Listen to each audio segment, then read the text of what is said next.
When Greitens ran for governor in 2016, he promised in a TV ad to take dead aim at politics as usual and then shot a machine gun at a target that exploded and sent flames high into the air. The only thing exploding now, however, is Greitens' political career, and the Missouri Republican Party with it. Greitens faces the likelihood of impeachment by the state legislature, after being charged with 2 felonies over the past month, one involving accusations of blackmailing and physically abusing a woman he had an affair with, and another related to allegations he improperly used the email list of a nonprofit he founded to raise campaign funds. Greitens, who based his campaign around his service in the Navy SEALs, shows no indications of resigning. His woes threaten to drag down the entire slate of Republican candidates in the state this year, but this doesn't seem to factor into his thinking, since he is in a war of words with the Republican Attorney General Josh Hawley, who is running for the U.S. Senate. This guy doesn't care about the party, and he doesn't care about the conservative movement, Missouri Republican strategist Greg Keller told the St. Louis Post-Dispatch. I haven't seen anything out of Eric Greitens that suggests he has any loyalty to the Republican Party, said GOP consultant John Prouty, on This Week in Missouri Politics. And this is because, as former Missouri Democratic Chair Roy Temple told News Pulse News this week, Greitens had no connection to the state party, zero, when he ran for the governorship in the first place. The Missouri governor, like Trump, only received the support of about 1/3 of Republican voters in the party primary. But like the president, Greitens was helped by a crowded primary field that splintered the 2/3 of establishment-minded Republican voters into fragments. Dark money was the other big reason Greitens won without any party support.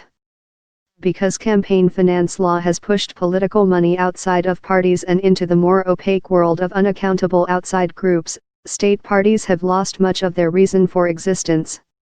Greitens received a massive influx of cash directly from dark money groups who have no legal obligation to disclose their donors, and even more was spent on TV ads by similar groups.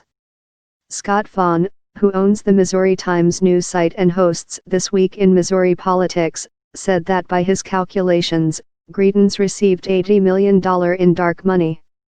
Greitens received $32 million directly, but the rest was spent on TV ads in his favor, Fahn said. The reason Eric Greitens exists and has brought the great shame and embarrassment to our state that he has is the amazing amount of outside money that was used in kind of a federal system, Fahn said. It just swamped the field. They probably spent $50 million of that in the primary, and he outspent the primary field 2-1, and it was very effective.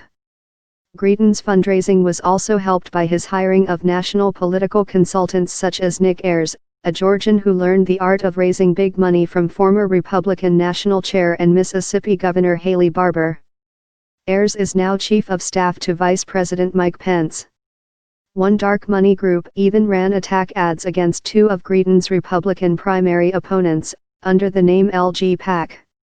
It made it look like the ads were coming from the third of Greitens' primary opponents, the state's Lieutenant Governor Peter Kinder.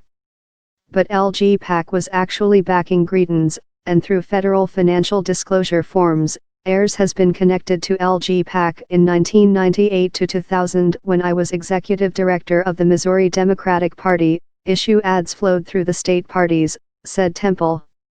So you had an enormous amount of money flowing through state parties, and really big coordinated campaigns, and those created opportunities for coordination and collaboration and strengthening the party, and that gave you residual ability to help out on other things and to facilitate conversations because you were a strategic partner in some of those things. Then you fast forward to 2016 and you have as much going on through super PACs and independent expenditures, Temple said. And then you've got candidates who do not rely on the grassroots structures. A lot of it has been professionalized. In other words, Temple said, the whole business of finding and persuading and turning out voters for a candidate has been transferred from a state party that is connected to activists and volunteers, to a universe of private businesses who work for individual candidates. Over time, Temple said, candidates saw that it became much more important what your history was with potential funders than it was what your history was with party activists.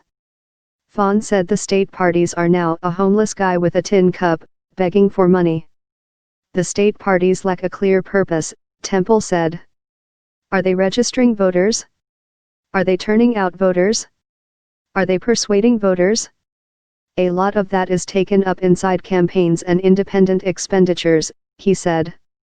And so now the people with the most influence over who wins primaries are nameless, faceless donors. You can say party insiders had too much authority or made decisions you wouldn't have supported, but at least they were democratically elected, Temple said. You could always become a member of your party organization and have a hand in who those people were. You can't decide who the rich people that Eric Greitens gives a damn about are. Greitens, 44, had no previous experience in politics. He had never held elected office, run a campaign or worked in government. But he had long held political ambitions, and about a decade ago he is said to have met with leaders from both the Democratic and Republican parties to plan a future candidacy.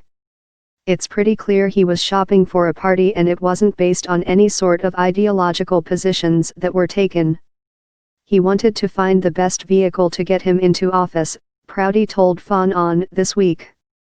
And so having had nothing to do with getting him elected, the Republican Party establishment in Missouri can do little to convince the Greitens to step aside. There's nobody who can put their arm around him and say, for the good of the cause, my friend, your time has come, Temple said. He feels no sense of responsibility, no sense of loyalty to any purpose larger than himself, Temple said. And so he is inflicting extraordinary harm in my view on the state and on his party, and he just doesn't give a damn because he doesn't have to.